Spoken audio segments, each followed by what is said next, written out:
Hello, I'm Fried Mikkelsen from Estonia. I've been doing Jiu-Jitsu for now 18 years, and in this DVD we're gonna talk about position I called grilled chicken open guard. In American language, it actually means rotisserie chicken, but in Estonian language it's all the same. So it's a position that resembles the totally grilled chicken. So, and thank you for investing in this DVD, and I will tell another story about how, let's say, I didn't discover it, but I saw it and then we played around it, and I think it's one of the few guard positions that people don't talk about it. So basically what grilled chicken is this position. Knees wide, knees closed, toes up, arms in, out, doesn't matter, we're gonna talk about it later, but this was the position. And what we saw that in one match, particularly 2013 super match between Braulio Estima and Andrea Galvao, when Braulio Estima extensively used this structure against Galvao, and Galvao couldn't really approach that. And I was really amazed by the structure that Galvao is a very seasoned competitor, knows a lot of stuff, and it was really hard for him to break that posture, or even approach that, or get to the passing position even. And they had some guard retention stuff happening, also some spins and stuff, but mostly it was really unapproachable. And this anomaly kind of got me interested, like, what is it? Because Galvao knows probably, compared to me, a lot of things. And he couldn't approach that simple posture. So then we started to play around with that. And now, this is 2018, we have a pretty good defensive system. You can also say like guard retention, but you gotta understand it's a little bit more. It's like attacking and defense at the same time. And now we can teach, I would say, let's put it out there, like to everybody, open guard. Because usually open guard is pretty good. Open guard is pretty hard to come by. And usually competitors and everybody, they have a good guard, but as an average recreational grappler, they don't have a really good, decent open guard. And if you see somebody with a good, the spinnings and everything, good open guard retention, you usually compliment her like, oh dude, you have a good guard. So as an Estonian in me, I would say like, if somebody would tell me like, you have a good guard, I would say, you don't. Or because it should be kind of, your birthright to have a good guard. And, but if people talk about guards, it's usually something specific. Right away, something, this grip and that grip. But this grilled chicken stuff is actually showing that you can have like a boxing version of the guard. That Chris Paines, my contemporary from England, Stafford, has said that it's the posture you fight out of, and then if you fail, you come back to. So grilled chicken to me is nothing but boxing stance. It's not static. Boxing stance is not static. So you're gonna, learn to cover, hook, parry. You don't do stupid things. That would be like, this would be like a stretching that we're gonna talk about. When would you stretch an open guard and when would you not? Because it's the enemy of the, keeping guard. And then we're gonna have this, this kind of game that is necessary to play boxing. And then we're gonna attack, jab and cross, or hook, some combinations, and play a sports game, and then everything starts to work. So, and grilled chicken has many side effects. I hope I will talk about it later. That will happen to your gym. That's as a coach. I had a very, very hard time to teaching people, like passing left to right equally even. But this kind of chicken thing helps to balance it out. What else? So basically, yeah, we're gonna keep that structure against all passes. We try at least, like underpasses, over-under passes, knee slides, tarandos, and we want to show how this structure, as we understand it now, works. Everything is always under construction, new details coming out here and there, but I think it's ready enough to put it out there and give you guys a look at how we think about it. And then it has usually gotten really good feedback from the people. If I do it in some seminars and stuff, that it's that simple, but in the same, it's very complex, because doing nothing under pressure, doing minimal thing under pressure, it's really hard.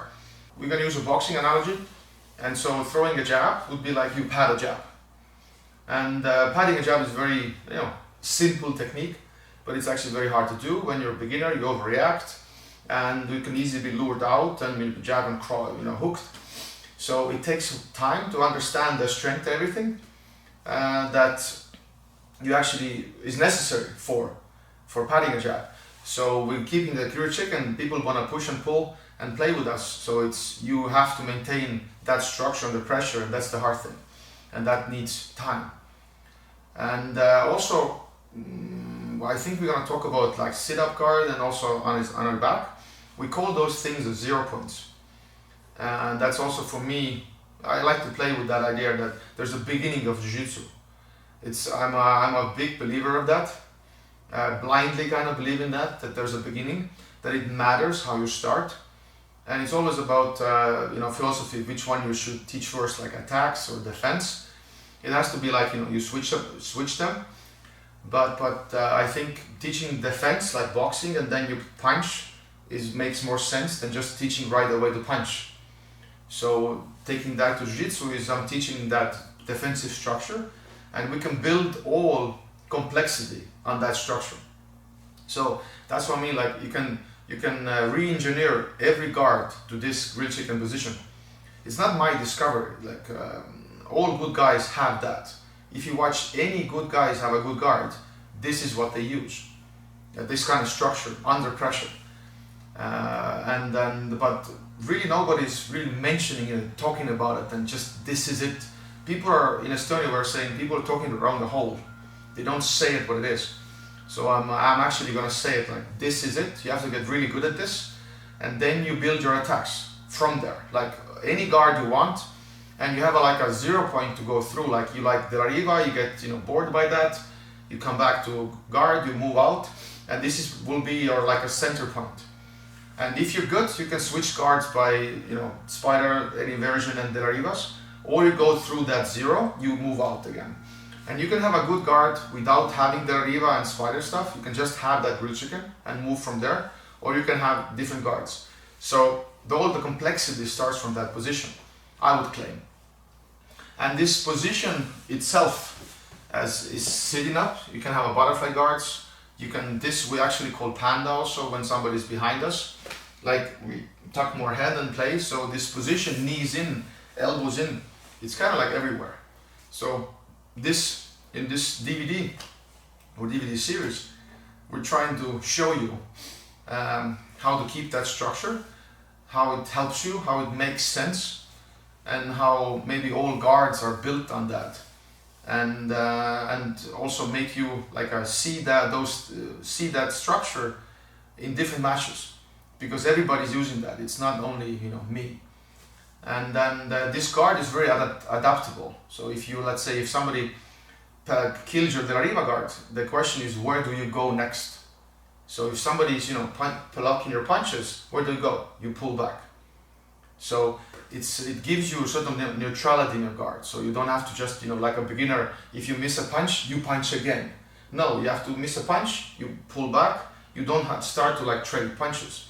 So in Jiu-Jitsu, what we see, if people like beginners, this is more like a day one information or year one information. So if you teach people sweeps, and if they fail one sweep, it happens when you're a beginner, and then they try to do another sweep. Instead of do one sweep, fail, come back, regroup, do it again, fail, regroup, do it again, and finally understand the timing and defense of the opponent, and finally pull it off. So I'm teaching Jiu-Jitsu a lot of like boxing these days. I haven't learned Jiu-Jitsu like that myself, but just boxing and the way that boxing and wrestling works just makes more sense as teaching as a sport, and not as a technique-based art. So that was kind of introduction. I hope I made you curious, and now we're gonna start, expanding on that idea and showing how everything works. And here we go. This is my partner, Ronald Stimmer from Estonia, good friend, also black belt. I guess under me, but I don't like that term. So we're all in that level. And he's gonna help me with this. He knows the system also well, and he's gonna be a good partner. So grilled chicken. So knees as wide as comfortable. If you don't have a flexibility, your job is to fix it. And so if you have like a lot of like disabilities and stuff, you can't move here, can't move there, that's your reason to fix it. So knees wide, knees close as comfortable. Don't lift your butt too much at the moment, and that's the position. Yeah, toes are up and outwards, not like overdo it because you get tired. And if he stands up, so like a really like a grappling stance even. So your head is not on a mat, and you don't do this because you burn out your abs. But you're gonna lift the head if he's in a grappling stance also. So you just wanna see him, just enough. And this is now relaxed. You still, if you're not used to it, you're gonna burn it out a little bit. So it's a little conditioning, but way less if you do this. Yeah, this burns out very fast. So you need to do those movements later, but not like extensively at the moment. So, and this is very important that the aim is in the chest. We call it also bullseye. So you're gonna always follow the bullseye. It's like a boxing stance. Like if I would box, I should have like my arms that are in a eyesight. So we're matching this. If I know more boxing, I could also lower my arms, and then shoulder roll and everything. I can do like a Conor McGregor stuff. Keep my arms here. So if I know more boxing, I can play with the rules. I can break all the rules probably. But if you start day one, you can't. You have to learn with rules, and then you break them all. So that's what we're talking. This is our context when we're talking. When I say don't do it, then I mean in the context of that, not like you should never do it, because it's fun to break the rules. So knees wide, knees close, toes up and out, and usually arms without any problems. When you have arms are here, totally neutral. It's called also like a quantum physics thing, because if there's no problem, you'd have nowhere to put your arms. So if nobody's measuring anything, the arms are neutral. If there's a problem, you're moving out. So you're doing something with the arms. So this is, you have to know that position, but it's also rarely used because in a fight, there's always a problem. But you start with this. This would be like, 0-point arms. So, and now, first thing, we're gonna have aim. That's beginners always gonna lose the aim, legs are lazy. Same as boxing, usually people drop their hands a lot. So always hand up, you see that, or you hear it all the time in competitions. So now, he's gonna move around in that distance, not closer, and I'm gonna learn to move on my elbows, really important concepts, and keeping my position. So he moves that side, goes that side, so that's my aim. Usually what you see is when he moves around, then it's gonna be like a little bit like that. And if he moves there, again, and this is all like passing opportunities. So it's a full body coordination. It's still gonna move a little bit. I'm not gonna keep it static, but if he moves again, then it's like really like, I have to be really like precise and not moving over, because that's a mistake. Because he can play, if you drill this actually, in some point I hope we talk about it, he can have like jab cross games, like left, right, and fake here to go there. If he fakes a little bit, goes. So I will miss that. So I have to play that game, because it is disadvantageous to be there, because he has always, I'm very passive on my back, and he has a advantage of starting movement. So today we're just starting from here, and we are in this advantageous position. So if a real fight would happen, I would probably do this. If there's a distance and if it's safe, I would probably sit up nicely with my arm to my side, and then arm, and then shrimp out and everything else. Put my head front of the hips, arms also here, or if there's a problem, out. But similar position, just arms resting. So keep that in mind. We're forcing ourselves to be in a great chicken position, and we're playing disadvantageous position, like a strategy. And it is a little bit harder, and it takes time. But the key is, this great chicken happens a lot. Happens during the grip fights. Happens where they're destroying my grips when I have something, and then it's where to go. Example would be, like I have a 2-on-1 that I like a lot. I play it in no gi and gi. I'm the guy that actually don't grab the gi. I call it a little bit cheating. In a good way. I will explain it later, I hope, again. So I like those grips, and then 2-on-1, and then I attack my stuff, and if they break the grips, where to go? So I pull everything back. The problem with beginners is usually if they feel the grip, then they start reaching, and those are the passing moments, and everything happens. So I'm teaching you, as a great chicken stuff, when you play, everything is good, breaking the posture, doing the attacks, but when things go wrong, you pull everything back, survive, let's say 30 seconds, it's enough already, it's a really long time, and then get your grips back, attack again, sit up, but you have that format. In boxing, nobody would question that, because if you miss a punch, you pull everything back, you survive, bob and weave, and then you punch again. So in Jiu-Jitsu, usually the guard retention part is meant like if they're already like knees, passing, let's say, if they do a knee slide, here, knee slide, and already like, okay, I'm doing this, knee, going, doing something. So this is like guard retention, but I would even call this grilled chicken like a really interesting balance point between the defense and attack. Like boxing again, it is like a position you attack from, and it's very defensive also. So you can do both. Because if you're attacking, it's kind of hard to defend. And if you're too running away, backing away, it's kind of hard to attack. So this is really the position you fight out of. So again, we had this movement. So it's really important to keep your elbows and you aim up and follow him. And that will be the first drill. Second one, we would add when he's closer. So if he's close, and now I'm using the knees. So if he steps close, I'm using the knees. If he steps close, I'm using the knees. Could be this knee, let's say the parallel legs, could be other knee. And then I'm using, I can catch also those legs. But I'm using my arms as legs and my legs as arms. So usually you see this, like people step around and then you stretch. And then you push to square up. This is a lovely opportunity for a turando or a leg drag. You can always, we talk about this later, also everything's later, is where you stretch only when you pull something back. If they release, I don't stretch anymore. But it's very, very common to do this. If they go, I do this, and now if they know I'm gonna stretch, go back. If they know I'm gonna stretch, they're gonna use this and then use it. They're gonna fake a jab, and then I react and then a double jab or something else. So you're gonna learn to read opponents later. And this stretching is really, really dangerous. You could have to kick somebody actually to have a reaction, and they would step back and they would not use it against you. But just putting legs and moving is not good. So we're using our arms, do it again, here. And you can have also kind of movement here. And always, this is bad if my legs are like this. So aim should always be on his chest. So if I'm moving, whatever I do, I'm keeping my legs towards him. So those will be the two basic first movements, on your elbows. Are also using this to teach you different ways of moving.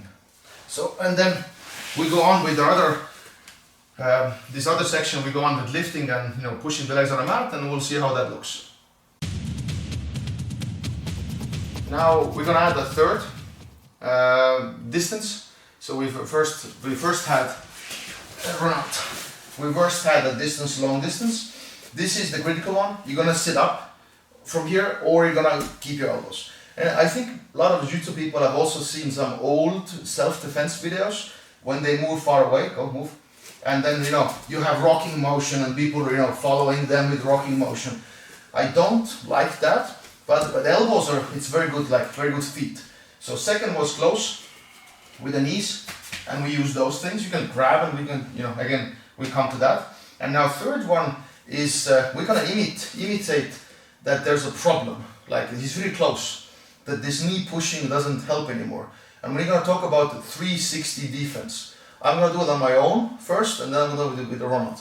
So it looks like that. So there's really four very difficult postures here. First, grilled chicken, neutral, yeah. So then we go fall to the side.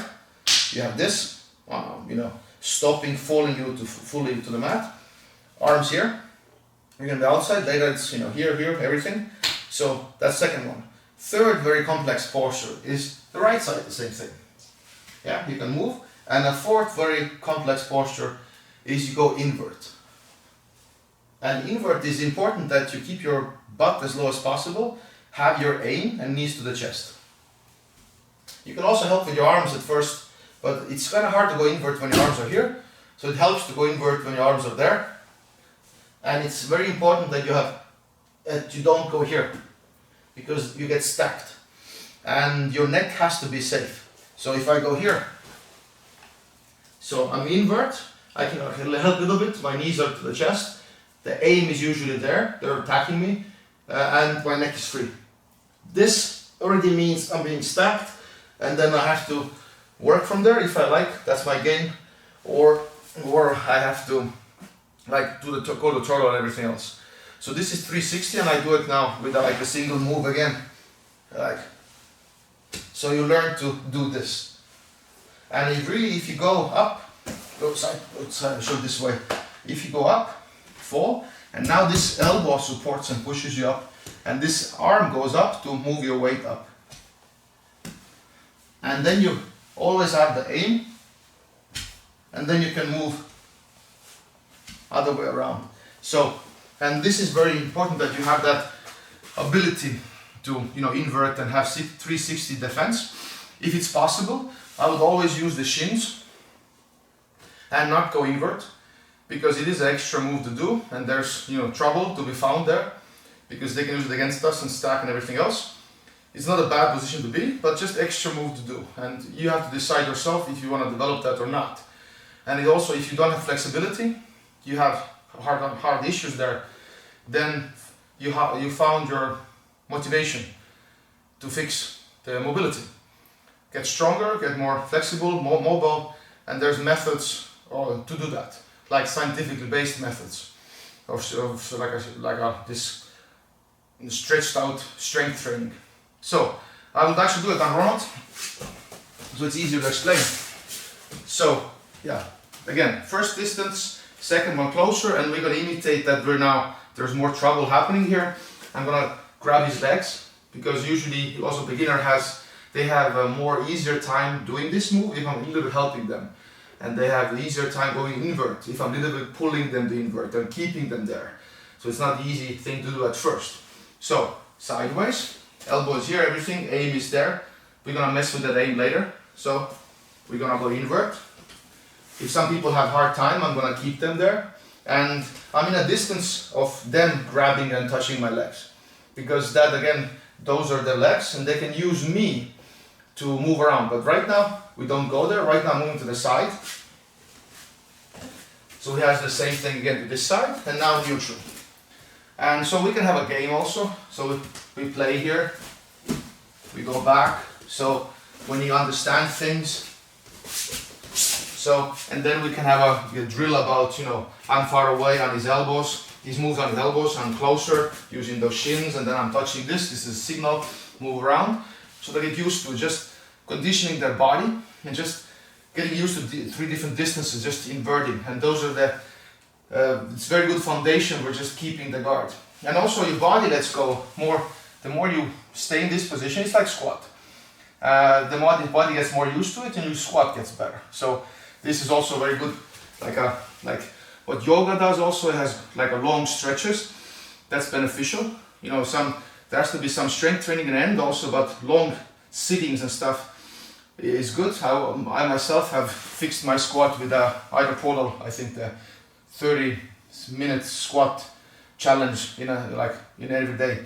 So my squat went better just sitting in a squat. So definitely if your squat is not good, you have problems doing that, and your knees are here, and that's already a little bit too much openings for a guard, because if you have those flexible guys, if those knees are touching the chest, it's really hard to pass the guard.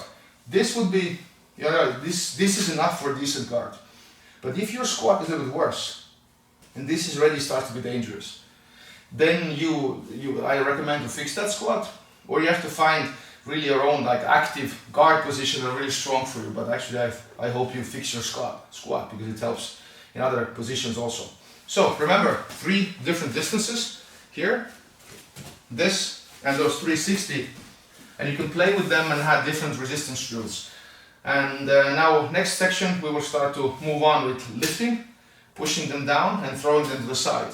That's usually the obvious questions, and we're gonna see the answers. Now we're going to talk about the challenge in the structure that's in everybody's mind. What about deadlift or push, or And those are normal things, because again, boxing, it's gonna grow really, really old in this DVD. I'm gonna compare everything to boxing, but you're gonna challenge everything, like, you know, punch up, punch down. You're gonna have to move, and you have to learn to keep this structure under the pressure. That's, you know, that's what it is. It's not that easy as it sounds, because the fakes and, you know, patterns and different patterns and everything, like playing with patterns, this is all gonna mess up this. So everything is gonna still work, but it's gonna work in a sports environment with the sports rules. So that's what I love about it. So let's start. First, like obvious thing would be like if they're pushing my legs to the mat, what happens then?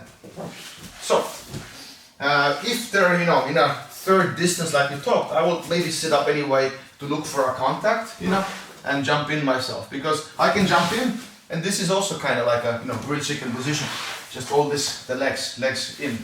But let's talk about it when he actually pushes the leg on the mat. So if they do this, and there's, you know, random things they can do here, even if they grab my pants, let's say, and they're pushing that down, they can, you know, go to pass, put shoulder in, and everything else. So what do I do from here? First of all, I try to keep the grilled chicken no matter what, because it is knees to the chest.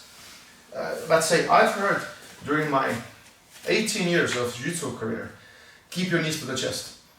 But it didn't make sense before kind of understand grilled chicken. It's different. It's like keeping your elbows close. It's, if you actually don't know what the concept is, it doesn't make any sense. But it's the, you know, simple truth, but without the context it means not that much. So knees to the chest, so that's what it is. The secret of guard or side control is this: you have to protect that space. And also internal and everything. Do not, let's say it happens because it's sports, people make mistakes, but you have to protect that space. And then you're better, it's easier. So let's say if he pushes again, so my idea would be I engage my hip flexors, push. And it's really hard to push from here actually down. I can also help by adding this, and now it's really, really hard to push down. So now there's a problem, I can use my hands more specifically. To push the legs down, he has to actually move back a little bit to get a better angle, and then go, and then he pushes back. So my goal is to actually come up with my knees. So do it again. So if he stays closer, it's really easy to keep them, and if he moves more further back, then it starts to be harder, and then, see, still knees are up. And now I'm gonna aim for a shoulder. Depends which shoulder is first, like forward. Is it that one or that one? I'm gonna post that shoulder. And I'm not gonna try to bump heads. So if he does that, go.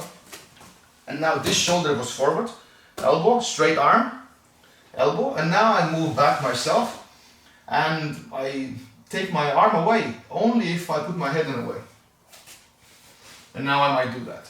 It is a still dangerous situation, you know, you might wanna strip the grips and stuff, or move to something else you want, because there's good attacks. You can have drags here, or just correct the neck.